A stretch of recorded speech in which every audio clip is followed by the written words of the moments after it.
نحمده ونصلي على رسوله الكريم أما بعد أعوذ بالله من الشيطان الرجيم بسم الله الرحمن الرحيم قلنا يا نار كوني بردا سلاما على إبراهيم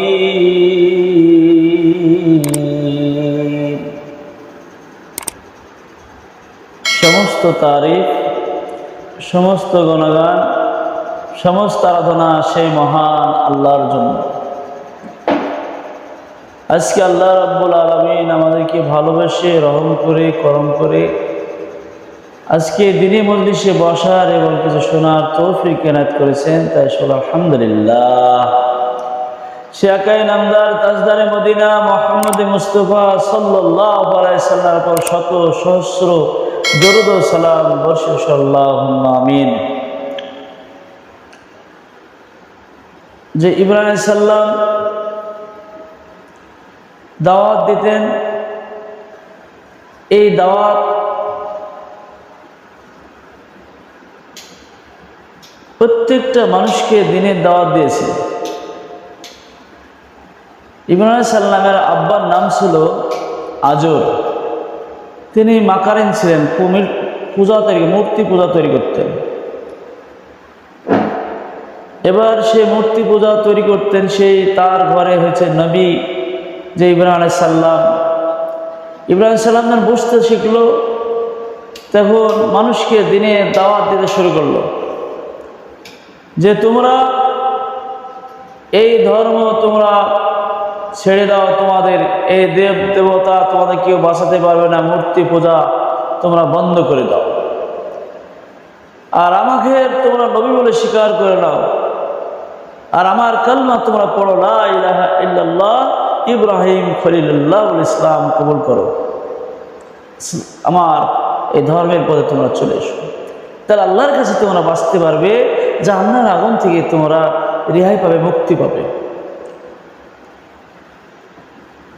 তখন ওই ধর্ম দুশ্মন শুরু হয়ে গেল ইব্রাহিম আলাইহিস সালাম। ইব্রাহিম আলাইহিস সালাম ধর্মের দুশ্মন শুরু করে দিল। এবার ইব্রাহিমকে বলল, ইব্রাহিম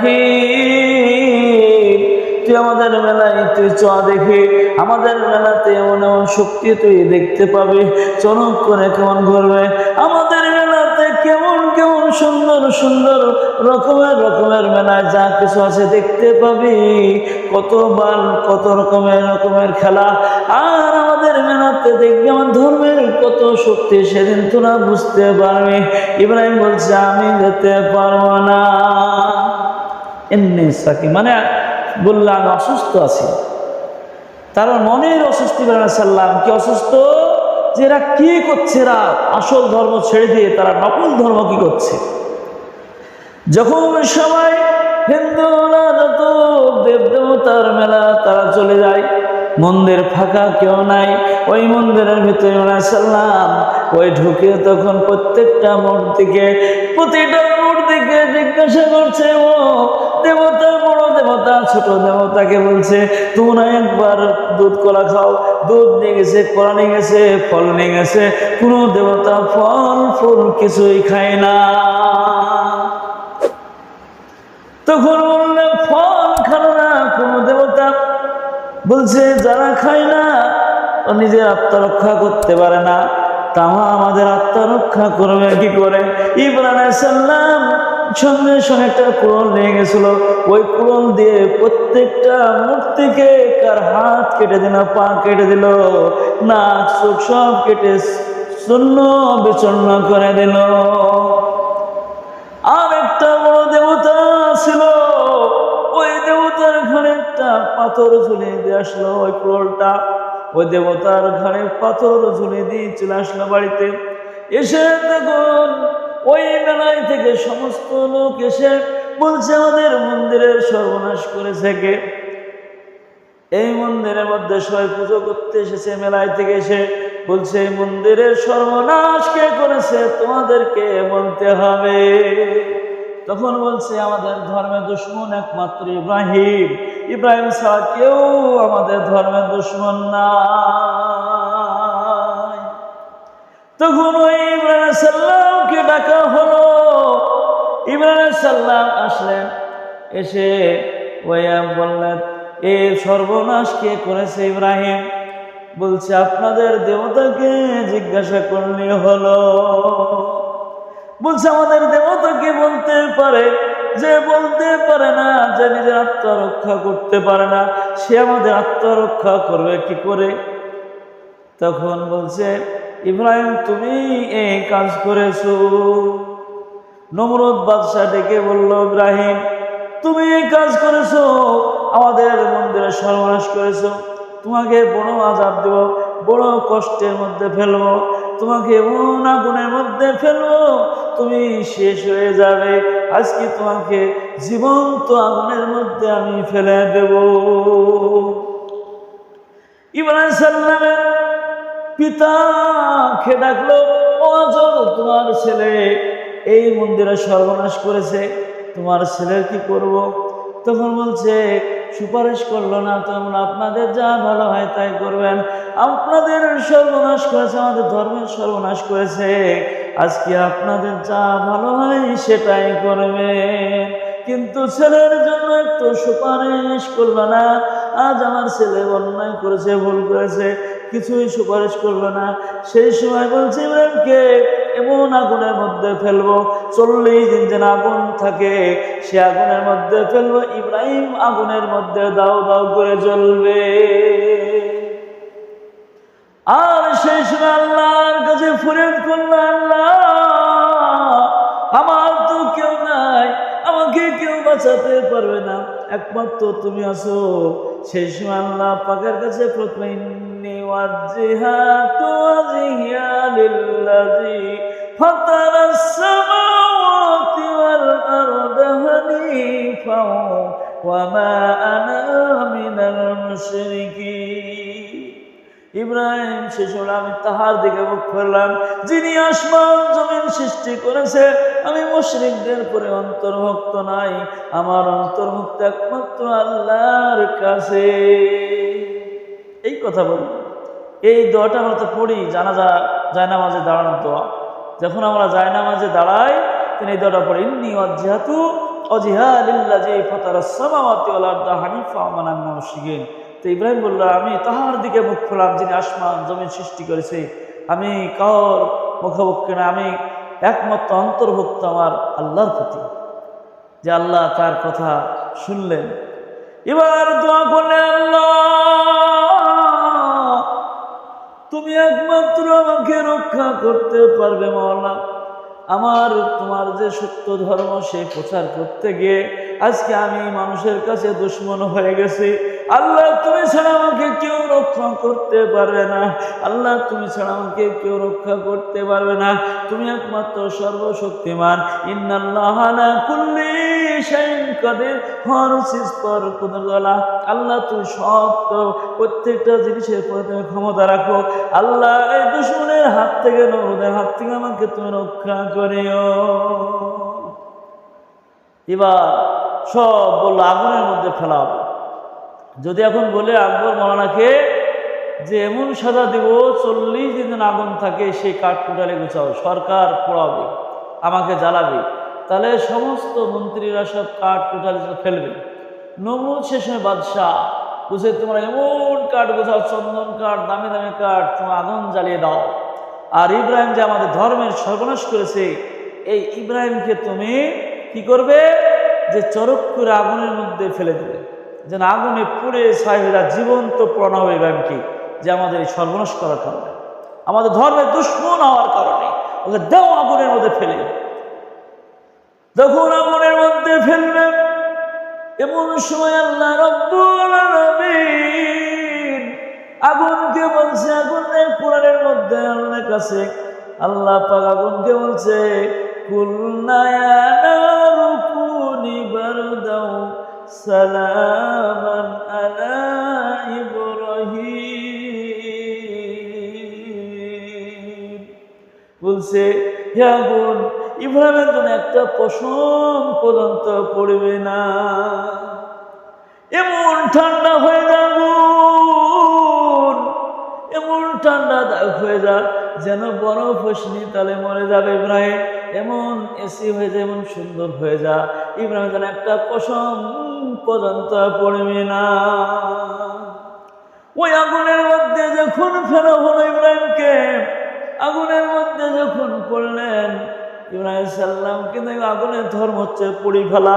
যেরকম মানুষ হোক না কেন আগুনে পুড়ে সব ছাই করে দেবে, কিন্তু ইব্রাহিম সাল্লাম আগুনের মধ্যে দাও দাও করেছে, আগুন জ্বলে।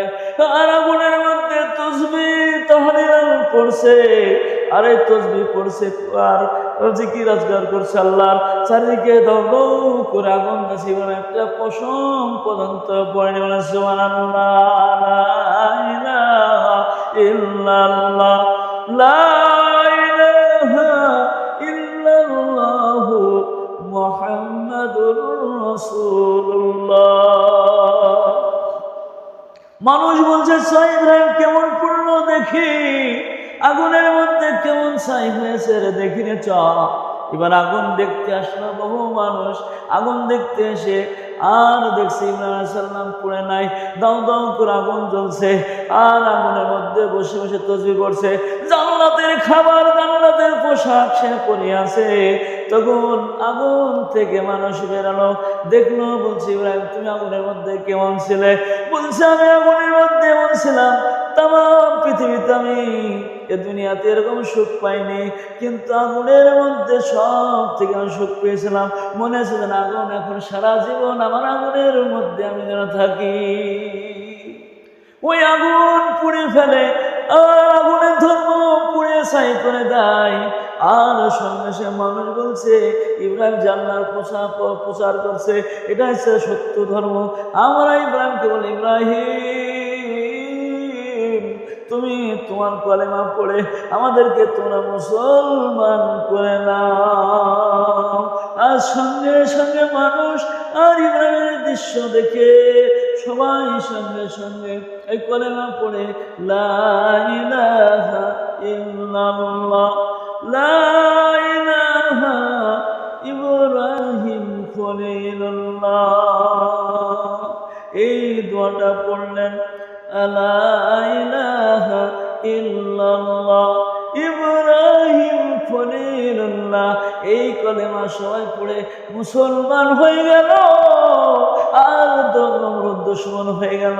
নমরুদ বলছে এত মারলাম, আগুনও মারতে পারলাম না, ইব্রাহিমকে কি করে মারা যায়, এখন কিভাবে মারবো? আমরা বললাম যুদ্ধ ঘোষণা করে দিল, ইব্রাহিম তোকে এমন করে আমরা মারবো। সেই সময় মারার জন্য এবার প্রস্তুতি নিয়েছে ইব্রাহিম সাল্লামকে মারার জন্য একটা যুদ্ধ ঘোষণা হয়ে গেল। সেই সময় ইব্রাহিম দোয়া করে আল্লাহ আমি তো ওই বাদশার সঙ্গে পারবো নমরুদের সঙ্গে, তুমি আমাকে রক্ষা করলে আমি বাঁচতে পারবো, আর তুমি যদি রক্ষা না করো আমি বাঁচতে পারবো না। এই দোয়া করলেন, করার পর এই যুদ্ধ ঘোষণা শুরু হয়ে গেল। আল্লাহকে মারতে গেছিল চরক করে, চকির চার কোনা চারটে শগুন বেঁধে গোস্তের থলে ঝুলে দিয়ে আকাশে উড়ে যায়, তীর মারে। আর তীর মেরে কি করে ওই তীরে রক্ত মাখে দিল মাছের। তখন বলছে ইব্রাহিমকে এসে বলছে নমরুদ, নমরুদ পাগল বেকুব এসে বলছে ইব্রাহিম রে তোর যে মালিক যে আল্লাহ তাকে আমি আর শেষ করে দিয়েছি, তীরে সব রক্ত দেখেলে। ইব্রাহিম হাসলেন, আল্লাহ কি কেউ মারতে পারে? আর আল্লাহ তাকে ভরানোর জন্য নমরুদকে দেখিয়ে দেবে। এবার সেই সময় আমি বড় ঘটনায় যাচ্ছে না, ইব্রাহিম সাল্লাম কি করলাম, সেই সময় যুদ্ধ ঘোষণা যখন হয়েছে, ডেট পড়ে গেছে। আর সেই সময় সৈন্য তারা এসে ইব্রাহিমকে মারবে, তার ইব্রাহিমের সেনা বাহিনী দেখে মারবে। সেই সময় আল্লাহ আকাশে মেঘ করে দিল, আর মশা ধাও ধাও করে আসতে লাগলো। আর মশা এসে সমস্ত নমরুদের বা যত সৈন্য সমান্তরা ছিল কামড়াতে শুরু করলো। মাছের মতো একটা মশায় কামড়ানো থাকতে পারে না, আর মধু মাছের মতো বসে যায়, সব মানুষ বেশে মারা যায়, পালিয়ে যায়। যুদ্ধই তারা জিততে পারলো না। আল্লাহর সৈন্য পাঠিয়েছে মশা, সেটা কেমন মশা আল্লাহ পাক জানে। এগুলো হচ্ছে আমাদের কোয়ালিটি মশা আছে। আর পল্লী গ্রামের মশা কেমন জানেন? পল্লী গ্রামের মশা হচ্ছে যে আমাদের হাতুড়ি ডাক্তার যারা হয়, আমরা যখন হাতুড়ি ডাক্তার আমরা জিজ্ঞেস করি কেমন হাগা, কেমন পায়খানা, কেমন কি হয়েছে, কি এরকম জ্বর ব্যথা, আমরা সব জিজ্ঞাসা করি। কিন্তু আমরা জিজ্ঞাসা করি, কিন্তু শহরের ডাক্তাররা জিজ্ঞাসা অত করে না, দু একটা কথা বলে ওষুধ লিখে দেয়, ওরা ভদ্র ডাক্তার, এবার তারা ইঞ্জেকশন করে ছেড়ে দেয়। আর শহরের মশা দেখেছি আমি, এরা এত ভদ্র মশা, তারা এমন ভদ্রভাবে বসে, একটা শব্দ শুনতে পায় না, গুগু করে শব্দ হয় সেটাও শোনা যায় না, টুক করে ইঞ্জেকশনটা দিয়েছেন চলে যায়, তখন বুঝতে পারে কামড়ালো। এত ভদ্র মশা, মানে সার্জেনদের পাশে থেকে থেকে ওরা একটু সার্জেন হয়ে গেছে। মানে শহরের মানুষ কম কথা বলে, মশাও কম কথা বলে শহরে, বরং করে দেখবেন। আর আমাদের পোলের মশায় খাদ্য থাকা আগে আমাদের এই একটা সিগন্যাল দেবে, সিগন্যাল দিয়ে একদম মানুষকে জানিয়ে দেবে, মানে কেমন হাগ কেমন করে জিজ্ঞেস করে তার ইঞ্জেকশন করে চলে যায়। এটা কোন কোয়ালিটির মশা আল্লাহ মেরেছিল? নমরুদ আল্লাহ মান জানি, এটা বহরমপুরের মতো ভদ্র মশা, না আমাদের মতো গ্রামের ছোট মশা, না জঙ্গলে থাকে সেই বড় মশা, সেটা আল্লাহ মান জানি। কিন্তু এই মশা এসে তখন মশাটা নাকে ঢুকেছে, মশা নাকে ঢুকে গিয়ে নমরুদ বাদশাহ সেই সময় কটকট করে কামড়ায়, আমাদের কামড়ায় কেমন কষ্ট পায়, কটকট করে কামড়াতে শুরু করে। আর যত হাকিম কবিরাজ ডাক্তার আনে, মাথায় বাড়ি মানে আর কমে, কিন্তু কেউ ভালো করতে পারছে না নমরুদে। নমরুদ সহ্য না করতে পারে, আর মশাটা তাপসিরে এসছে, খোড়া মশা, ন্যাংরা মশা, সেই মশাটা মাথার মগজে কামড়ায়, আর এমনভাবে জুতো মেরেছে মাথায়, আর জুতো মাথা ফেটে মশাটা বেরিয়ে চলে গেছে। আর সেই নমরুদ মশায় কামড়ে, মশা নিজের জুতো বাড়ি খেয়ে সে নমরুদ বাদশাহ শেষ হয়ে গেছে, মৃত্যুবরণ করে, কিন্তু ওকে মারতে পারেনি। আর আল্লাহ বলছে আমার যে হবে